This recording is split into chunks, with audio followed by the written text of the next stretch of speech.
এবং দেখুন পিসেনটা একটা আঙ্গিক ছিল, একটা জায়গায় বোঝার আছে। আমরা তো সারাটা বছর ধরে গেমটা করি যে পিসেনের আঙ্গিকটা কী ছিল, বাইরের প্লেয়ার, অর্থাৎ সেখানে আমরা এনরিচ করতে পেরেছি কিছু বাইরের প্লেয়ার এনে, তাহলে পিসেন একটা আঙ্গিক হয়ে গেল। আর এই যে লিগটা, এটা কিন্তু আমাদের এক্সিস্টিং প্লেয়ারদের নিয়েই খেলা, সুতরাং নিশ্চিতভাবে এই ট্রফিটা তো অনেক বেশি সাকসেস, কারণ এটা আমাদের নিজস্ব টিম। আর পিসেন হচ্ছে আরও 4টে প্লেয়ার আমি বাইরে থেকে নেওয়ার স্কোপ ছিল, সেই অ্যাডভান্টেজটা আমরা নিয়েছিলাম। এই ট্রফিটা এইভাবে যেভাবেই পেয়েছি আমরা, ভালোই ঠিক সঠিক ইতিবাচকভাবেই পেয়েছি। এখানে আমরা আমাদের পরিমাপ করতে পেরেছি। এতটা ক্রিকেটের সাথে আজকে ক্রিকেটকে আমরা বলে থাকি জেন্টেলসম্যান গেম, এবং ইন্ডিয়ান গার্ডসের ড্রেসিং রুম একটা ঐতিহাসিক ড্রেসিং রুম।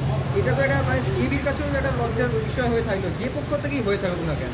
দেখুন এই যে সিএবি, হ্যাঁ নিশ্চিতভাবে একটা ঐতিহাসিক জায়গা, অ্যাবসলিউটলি। দেখুন তালিটা যখন বাজবে না, দু হাতেই বাজবে, এখানে তো বাজবে না।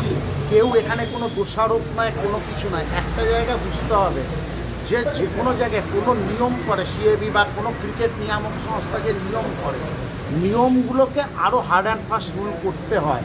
নিয়মের ফাঁক দিয়ে, it's a play of cricket.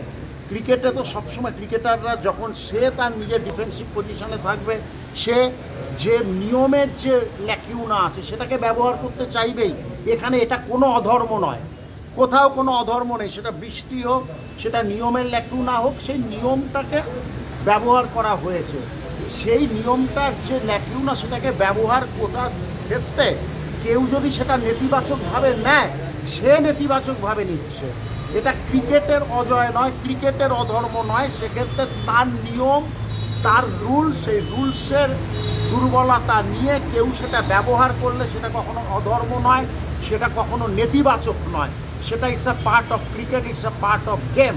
সেই জিনিসটা নিয়ে কেউ যদি সেই জায়গাটা নিয়ে ধরে কোনো অভব্যতামি করে, সেটা তাদের সেন্সের অভাব আছে, সেই জন্য তারা করে। তার মানে আসলে যদি আপনি একটা কথা বলবেন, আপনি যে রুলের কথাটা বললেন, এক্ষেত্রে সিএবির যে রুলস রয়েছে সেই রুলসে কিন্তু ফ্লজও রয়েছে অনেকগুলো, এবং সেগুলো রেকটিফাইড করা প্রয়োজন। আপনি কি বলবেন? ফ্লজ তারা রেকটিফাই করবে, সেটা সিএবির ব্যাপার।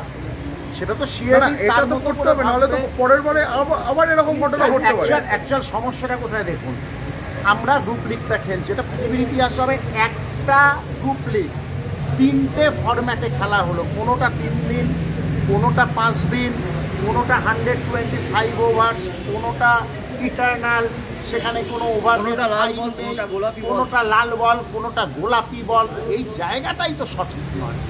এই জায়গাটা নিশ্চিতভাবে সিএবি, তার ক্রিকেট নিয়ামক সংস্থা আরও চিন্তা করে ভাবুক। সুতরাং এই যে কেন হলো ক্রিকেটের নন্দন, কারণ এইসব ঘটনাগুলো কেন হলো, এটা কোনো দলেরকে চাপিয়ে দেওয়া সঠিক নয়। সেটা যে দুটো দল খেললো, দলকে চাপিয়ে দিয়ে এটা লাভ নেই। কিন্তু সিএবিকে আরও বেশিভাবে ভাবতে হবে, তার সমস্ত নিয়মকানুনগুলো ভাবতে হবে। কোনো দলকে দলের ওপর দিয়ে কেউ একজন মানে পেয়ে যাবে, সেটা হচ্ছে না, তাকে ভাবতে হবে।